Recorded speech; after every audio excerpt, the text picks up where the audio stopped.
మునగాకు ప్రతి ఇంట్లో మునగ చెట్టు ఉంటుంది. మనం మునక్కాయల్ని కూరగా వండుకొని తింటాం. ఈ యొక్క మునగాకుని వాడుకోవాల్సిన అవసరం ఉంది. ఈ మధ్యకాలంలో బాగా మునగాకు ప్రయోజనాలని ఫేస్బుక్లలో, వాట్సాప్లలో మనం చూస్తూ ఉన్నాం. మునగాకుని దయచేసి తక్కువగా చూడకండి. మునగాకు ఎన్నో ఔషధ గుణాలు కలిగినటువంటి, ఎన్నో పోషకాలు కలిగినటువంటి దివ్య ఔషధం. మునగాకుని పౌడర్ రూపంలో మరి డైరెక్ట్గా పచ్చిది కూడా చట్నీగా మనం చేసుకోవచ్చు, పప్పులో వేసుకోవచ్చు. ఇది అన్ని రకాలుగా ప్రతిరోజు వాడకంలో మనం పెట్టుకోగలిగితే చాలా మంచిది, మనల్ని కాపాడుతుంది.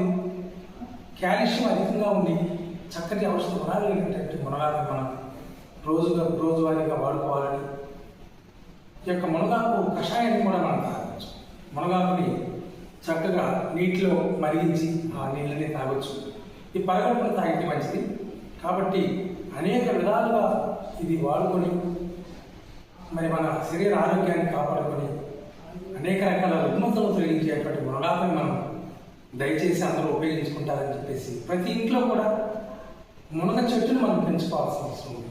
ఇది మనల్ని కాపాడుతుంది, మన శరీర ఆరోగ్యాన్ని ఎంతో చక్కగా రక్షిస్తుందని చెప్పి తెలియజేస్తూ అందరూ అన్ని రకాలుగా ఉపయోగించుకుంటారని చెప్పి తెలియజేస్తూ నమస్కారం.